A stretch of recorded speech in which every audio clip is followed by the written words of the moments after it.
Surveying the site of some ancient ruins, two young archaeologists, Derek and Margot, and their nomad friend Loki, find themselves trapped and sinking in a whirling pool of sand.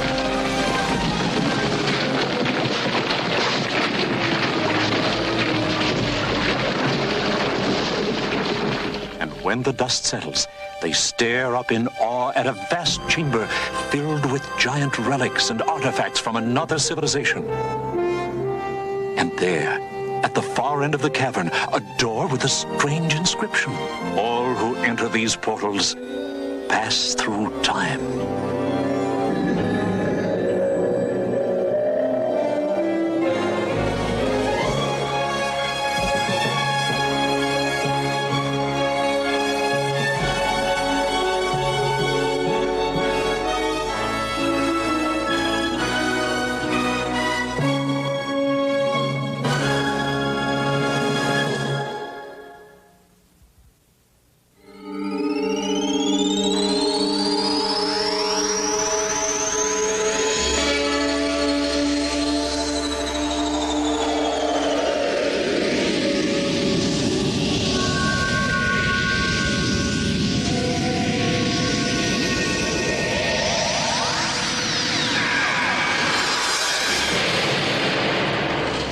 In the beginning, God created the heaven and the earth was formless and empty. And the Spirit of God was hovering over the waters. And God said, "Let there be light." And there was light. And God separated the light from the darkness and called the light day, and the darkness he called night.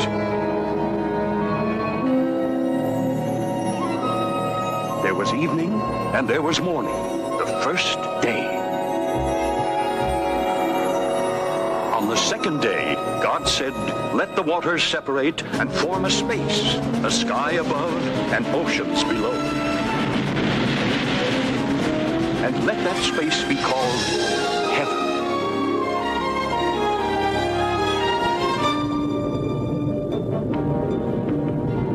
On the third day, God said, "Let the waters be gathered into one place, and let dry land appear."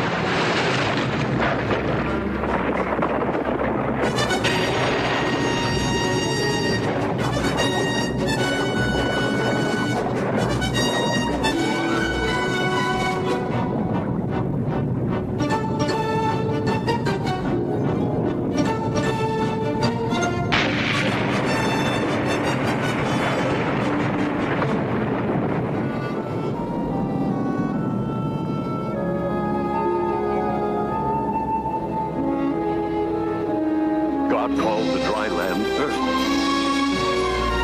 and the gathered waters he called seas, and he saw that it was good. Then God said, "Let the earth bring forth grass and seed-bearing plants." And it was so.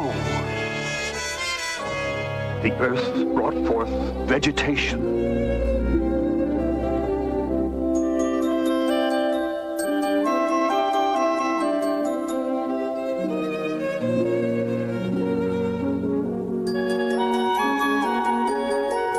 and God saw that it was good.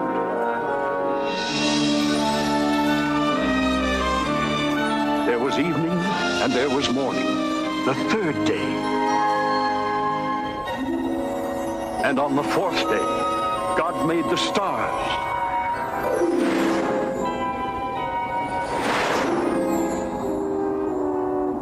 And he made the sun and the moon to divide day from night, and to mark the seasons and the years.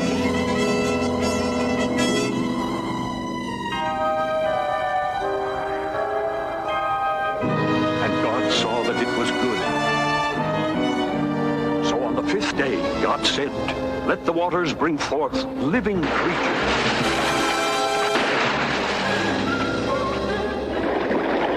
And there were great sea creatures and sea animals of all forms and shapes.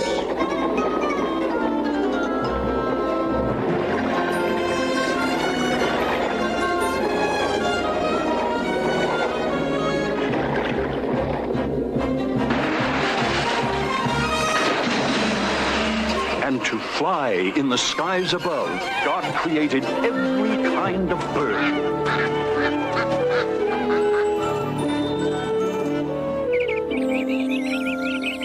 God saw that it was good. And on the sixth day, God made every kind of animal.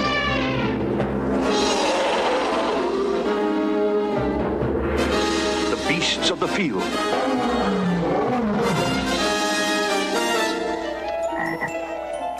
And everything that creeps upon the earth.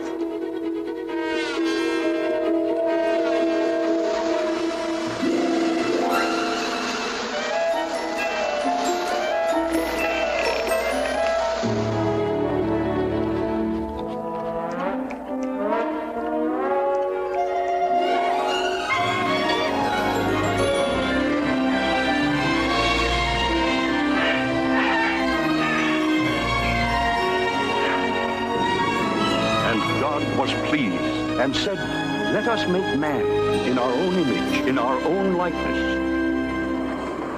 And so, from the dust of the ground, God formed man and breathed into his nostrils the breath of life.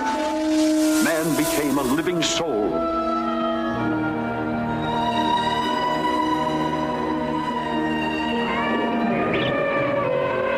And God made him master of all life upon the earth.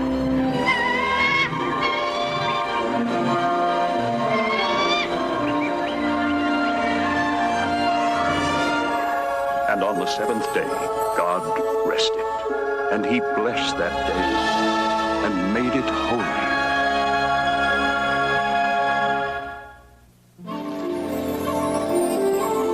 Planted a garden eastward in Eden, and there he put the man whom he had formed, the man called Adam. And God told Adam to tend and care for the Garden of Eden and to eat freely of the fruit of its trees. All but one tree, this one, the tree of knowledge of good and evil. God warned Adam that eating the fruit of this tree would make him know right and wrong, good and evil, and he would be doomed to die.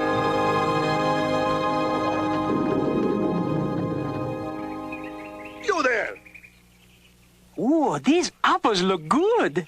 They should. I've grown these apples myself. Nothing but the best in my orchard. But maybe they're sour. Sour? My apples? Well, they're the sweetest apples in Nod. Who says? Here, try one.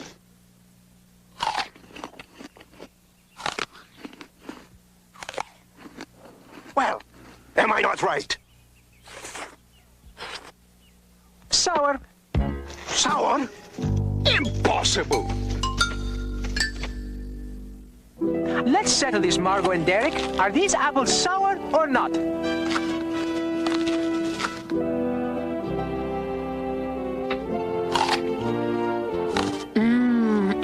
Delicious. The best apple I ever ate. You see, what did I tell you?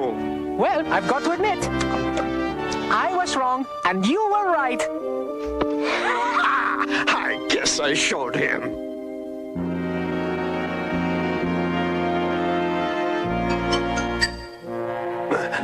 Hey, come back here, you old tricksters! Come back here!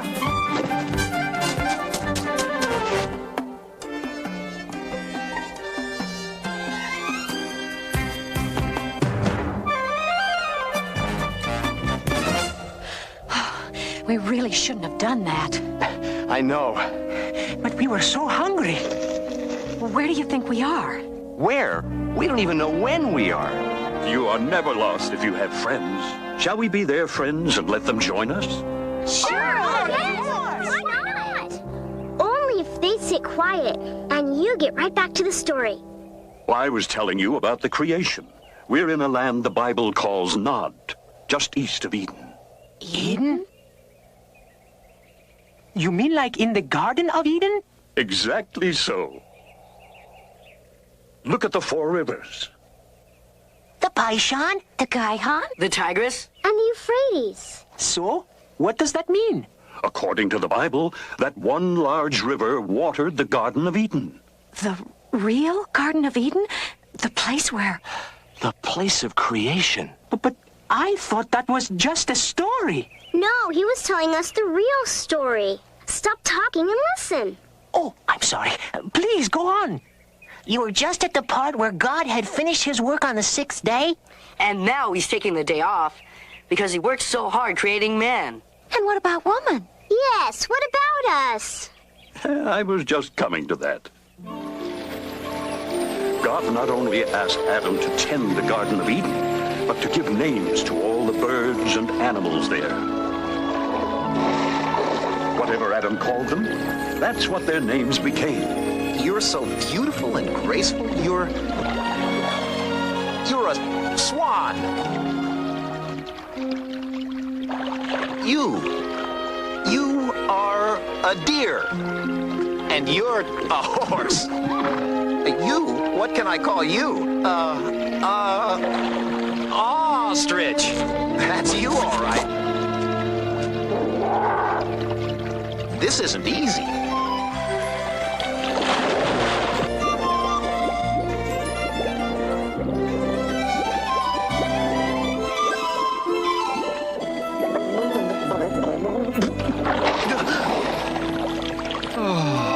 Largemouth bass, a smallmouth bass, and a rainbow trout. And you're a rabbit. And you're a fox. No, the other way around would be better. You're the fox, and you're the rabbit. You're a cat. And your singing friend there is a canary. No. Hold it. No cats are no friends with no canaries. That's for sure. Back then they were, young man. How things changed is the story you're going to hear. All the creatures in the Garden of Eden were at peace with themselves and with Adam, except one. And this one was the craftiest and most hate-filled of all God's creatures, the serpent.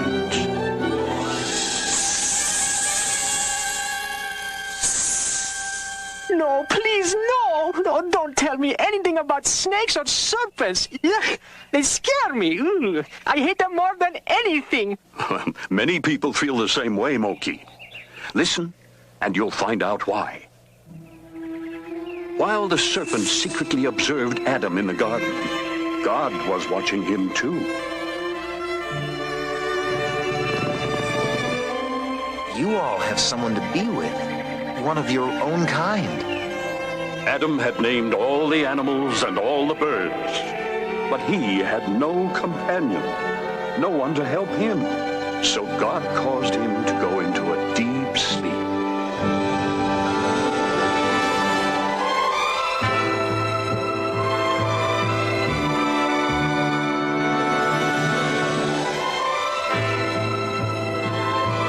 But while Adam slept, God took one of his ribs, leaving no mark behind. And from the rib which God had taken from man, he made a woman.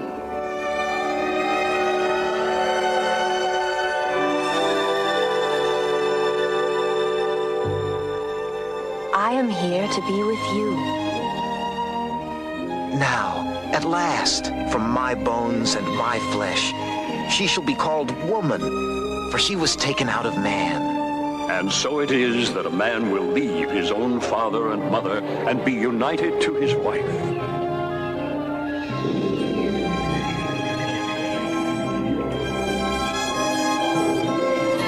Like the animals, they were both naked, the man and his wife, and were not ashamed.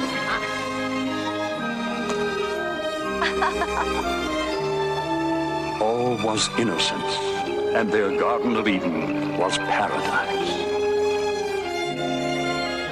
Look at all that beautiful fruit. I think I'll try some. No, Eve, no!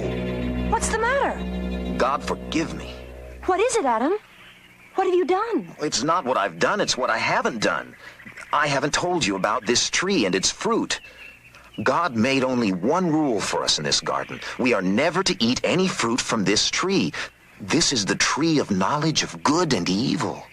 And if we disobey God and eat from it, we will die. Die? What does that mean? What does it mean to die? It means an end. An end to all we have here, everything. An end to this perfection. That is the tree of life. Its fruit gives us eternal life. We may eat from it and live forever. But we may not eat from this tree over here. If that is God's rule, we must accept it. Yes. It's too bad, though. The fruit really does look delicious. Yes, it does. I know it does. Yes. Yes. The fruit of this tree is delicious. No, please, no more about creepy, crawly, slimy snakes. But this one can talk. Oh, that's the worst kind. Oh, it looks like rain. Yes. Let's move under the awning. At my father's place. Father, have you seen Khalif? Seth, I told you. Khalif is your snake. He's your responsibility, not mine. Khalif, where are you? Oh, I hope he hasn't run off. Khalif! If you see him, I'll be with the storyteller. Here, for the storyteller and your friends. Oh, thank you, Father. Oh, I hate snakes. So, what else would my son have for a pet? Thank your father for us all, Seth. He is a generous man. And his apples are the best ever. Well, I'm glad you're happy, Moki, because now I'm afraid we have to return to the crafty serpent. Oh, no, you know I don't like snakes. Yes, Moki. Adam and Eve and the most famous or infamous serpent in history. Oh, I'm sorry if I startled you. Where's Adam? He's, tending to the olive trees. Oh, but all your pretty fruit is bruised now. Come, I'll show you the sweetest delight in the garden as a surprise for Adam. Really? Come All right. here. But this is the one tree in the garden we cannot touch. This is the forbidden fruit. Did God really say you must not eat from any tree in the garden? Surely not. We may eat the fruit of any tree in the garden, except for the tree in the middle of the garden. God has forbidden us to either touch or eat the fruit of that tree, for if we do, we shall die. You believe that nonsense? Of course you will not die.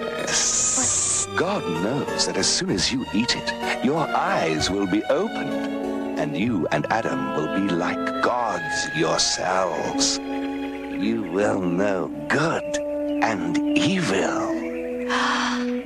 The fruit here is truly beautiful. Oh, yes.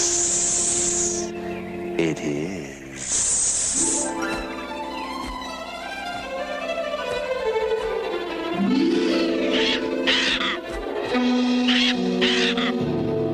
Hello, little friend. Come, let's go find Eve. Go ahead. Taste it. Find out for yourself. But Adam, Will be pleased. You will make him wise, a god, and you will become his goddess. See? You touched it, and nothing happened. Now, taste it.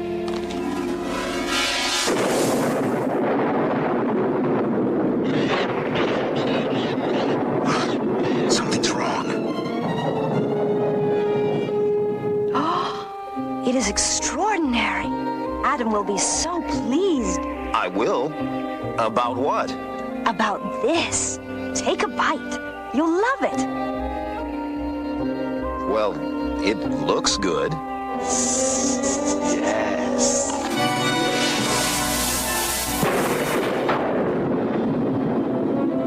Now, for the first time, all was not perfect in paradise.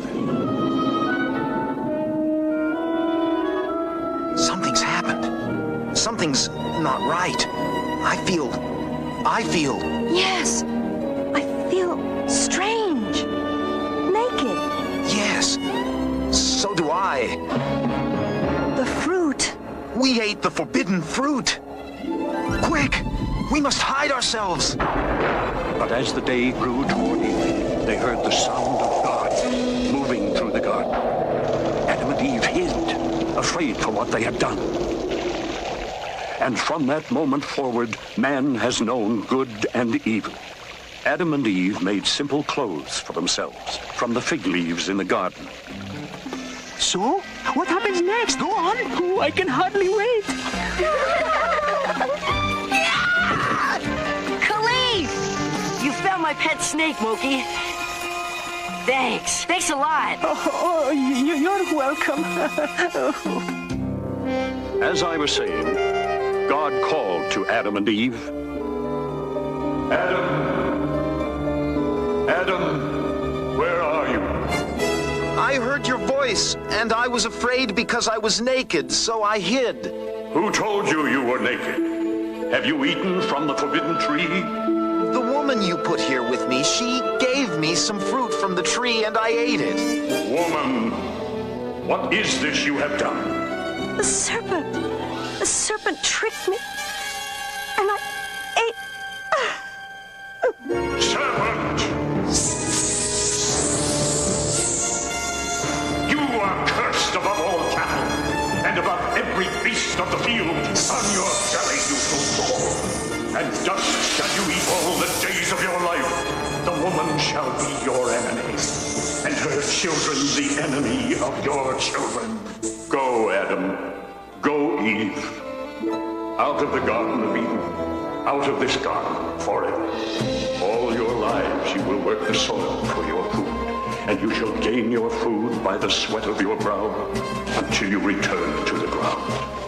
For dust you are, and to dust you shall return. So God drove Adam and Eve out of the garden. You know what I think? What? God showed us paradise so we could see what we'd lose if we disobeyed him. Then it's because of Adam and Eve we all know right from wrong. And we know we'll have to work and sweat for whatever we get. Just like me. I tended the orchards myself and harvested them too. Would you like some? There wouldn't be a serpent with you, would there? Oh, I hate snakes too.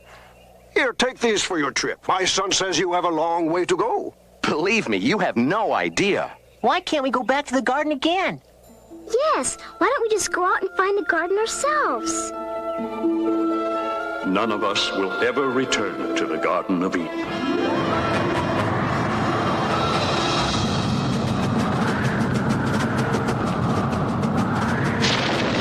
God's flaming sword.